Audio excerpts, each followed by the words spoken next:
Hey, what is happening, you guys? Welcome to Let's Go Win Leadership Live on Instagram Live.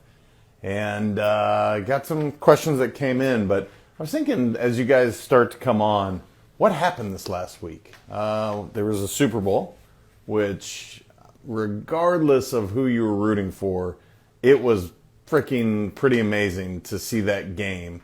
And when you talk about leadership, that Super Bowl, to me, showed quite a bit, because for Andy Reid to go against his former team, for Patrick Mahomes to have the injury that he had, and to show the amount of grit, the amount of will to win with that injury. And I know he probably had cortisone shot, and I know that he definitely wasn't feeling the pain, as I'm sure he did the next day.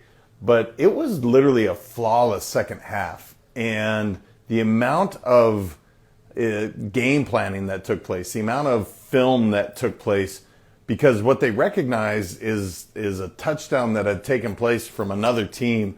And they, if you notice, they started doing a bunch of movement. So I guess I'm getting off track because now I'm getting into football talk, but it was, to me, really impressive to see the amount of effort and preparation and just willpower that went into that win. So again, two of my best buds are Eagles fans, and I'm sorry, Vinny and John, it's got a sting.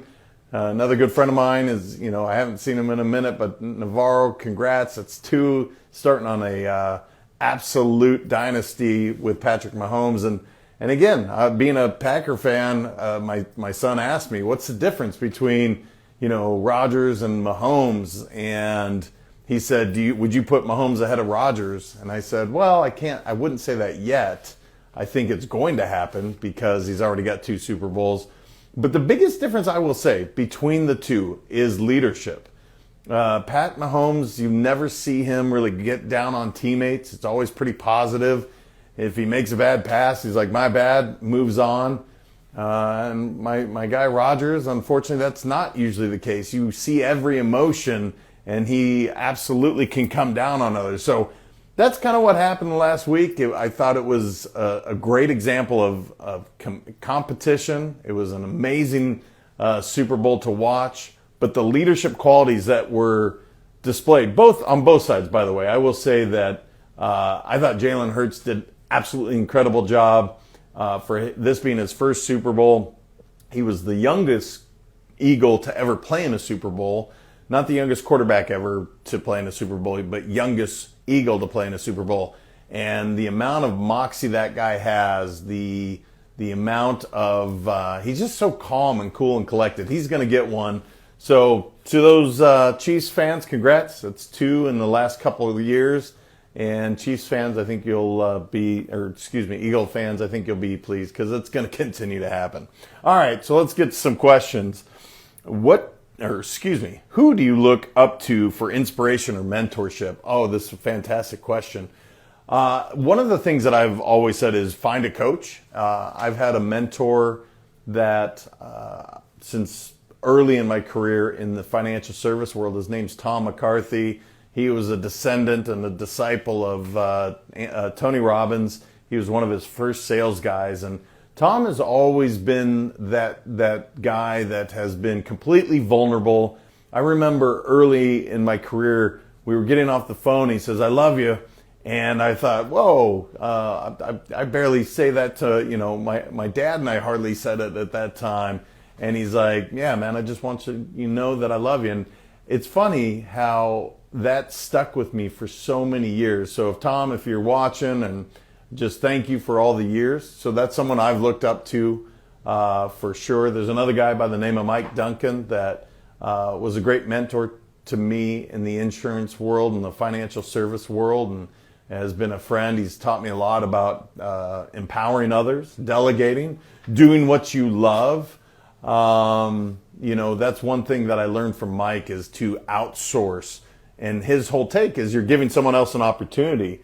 And it also, he didn't like to do shit he didn't like to do. So he's like, look, I'm great at being a sales guy. I am great at providing opportunities. I'm not great at organization. I'm not always the most accountable. And he was so, again, vulnerable. That word comes up again, to where he was so aware of his strengths. He was aware of his weaknesses.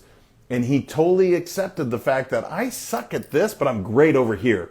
So let me go do things I'm great at. And so Mike, Tom, thank you. You guys have been great for many years. But the other thing that I look for inspiration is I love to read. If I ever have a question, I go to books, because I just think there's so many answers when you get a chance to read an entire author's thoughts and how much time and effort and research that goes into writing a book. So I've always really been a fan of that, and then sharing those ideas. And some of those authors, Malcolm Gladwell, early in my leadership career, Patrick Lencioni, Simon Sinek, John Maxwell, Viktor Frankl, gosh, if I didn't say his name, Carol Dweck, Brene Brown. And these are some of the authors that have shaped my thinking and continue to push me to be better. And then kind of get into some of those fun books like Breath. Life of Breath is one I'm reading right now, and it's a whole different thing on pranayama breathing. And okay, Jay, how does that apply to leadership? It applies greatly, because immediately when something happens, you want to be able to be calm, and some of these breathing techniques allow me to do that. So in terms of inspiration, mentorship, that's where I look. The other thing I would say, and for those of you on social media, I'm probably not talking to the right crowd, but maybe you've done this. Social media can be a great source of inspiration. And I'm not a fan of looking at your phone straight away when you get out of bed. But what I will say is, when you filter, whether it be Facebook or Instagram or Twitter or TikTok is probably the one I actually use the most. But when you filter those to where you get exactly what you want, like I want motivational speeches, I want inspirational videos, I want videos on babies and dogs, like whatever inspires you, put those filters in and let those feed you, because there is a lot of positivity that does take place on social media. So it doesn't have to be a bad thing, but you have to be very intentional about how you're setting that up. So those are some of the ways that I look for inspiration. I'm constantly looking for it. I see it in my kids all the time. I talk about that on the podcast. I look up to my boys, because they're teaching me lessons that I'm very thankful to have. I learn lessons from people that I work with every single day. So it's just, I think, looking for the good and not the bad, and you're going to find that inspiration. So hopefully that answered your question. But shout out to those mentors that I've had, and I just really appreciate you guys. How do you align your organization with your vision and mission? This is a fantastic question. It's a really important question to ask and answer. And the first thing is to have real clarity. One of the things that I have always, I guess one of the superpowers, I don't use that word a lot, but one of the things that I'm good at is simplifying. And the reason that's important is, if your vision is too much to grab a hold of, as in you can't explain it on the back of a napkin, or I think it was Richard Branson that said, if you can't write it on the back of a beer coaster, I'm not interested. And that's literally how he decides whether he's going to invest in companies or not, is how simple is it? I think vision is very similar in that regard, that it's got to be something that is obviously inspiring, it's simple, and it's something that their vision can fit into.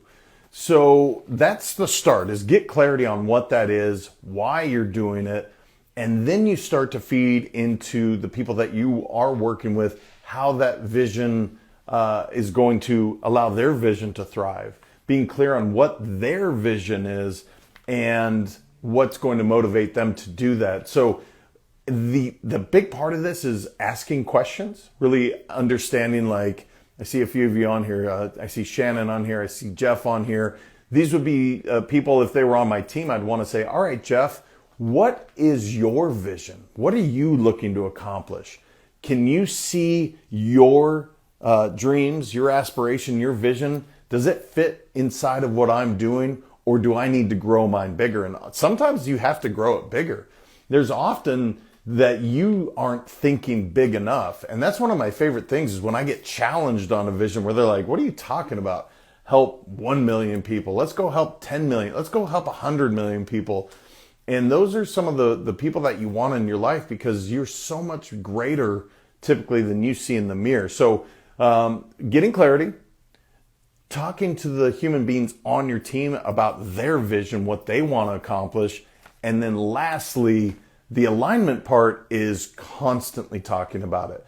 I would say at a minimum, you want to be talking about your vision on a weekly basis and if possible, daily.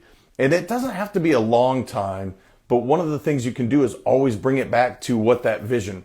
So when you have a challenge inside, which is going to happen if you run a business, you know that a challenge is coming. Don't be surprised. Kind of like my basketball coach used to say, look, when you're shooting, you expect everyone to go in. You should be shocked when it doesn't. That's kind of, when it comes to business, it's actually the opposite. I'm like, I expect the problems to come because we're doing something that's different. We're creating something that the world's never seen.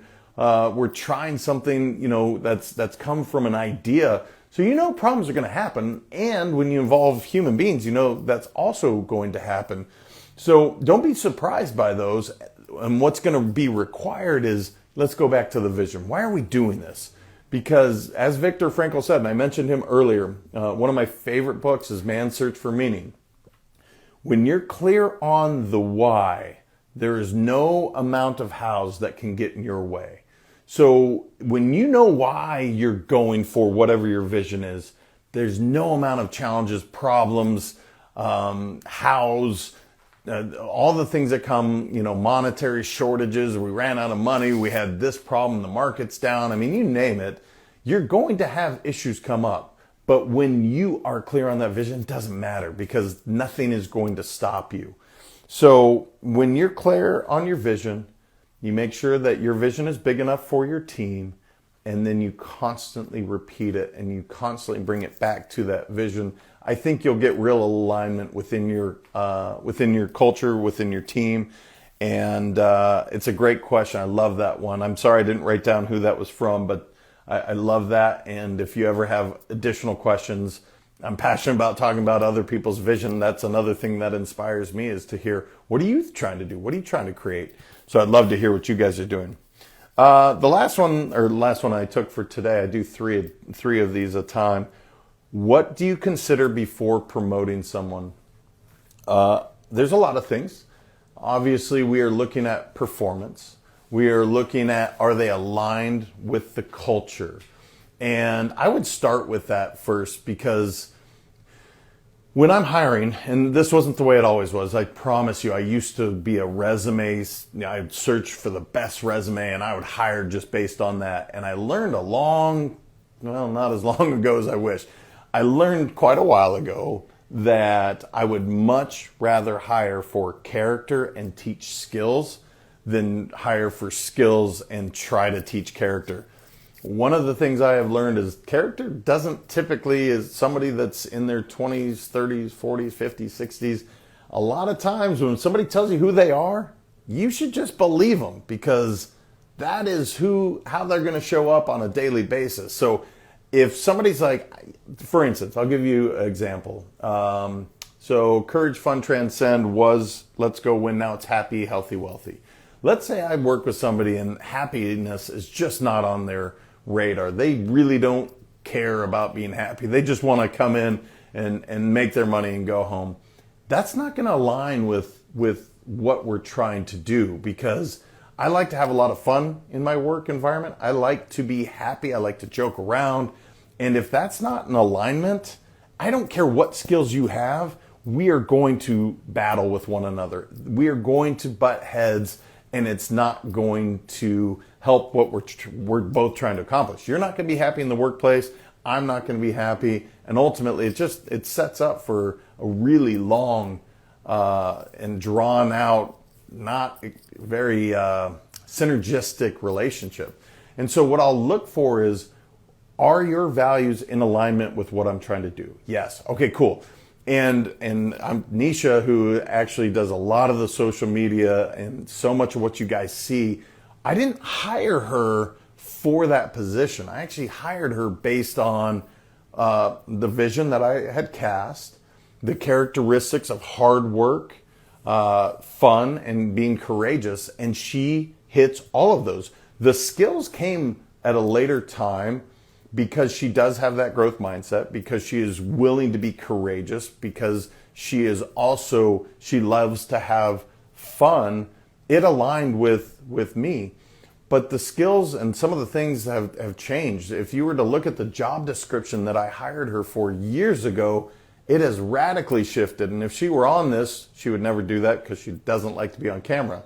But if she were on here, she would tell you, I am not doing the job or the position or the role that JM hired me for 3.5 years ago. I'm doing something completely different.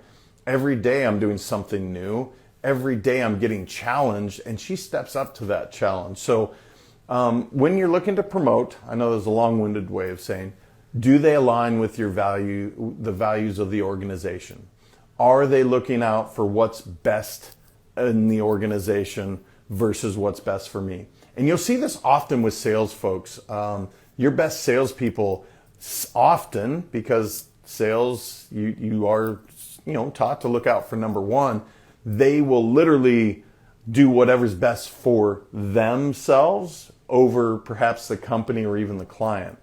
And often I've actually promoted people that weren't the top salespeople. They were good, they were competent, but they were also looking out for what's best for the company, what's best for the client. And so characteristically, that's what I'm looking for, because as you're promoting them, they're going into more and more leadership roles, or at least their influence is perhaps growing. And for you guys know, I'm not a big title person. That's not something that I really look at. But as they do go up, there's a natural hierarchy, and people start to look to say, let's say, Sue got promoted.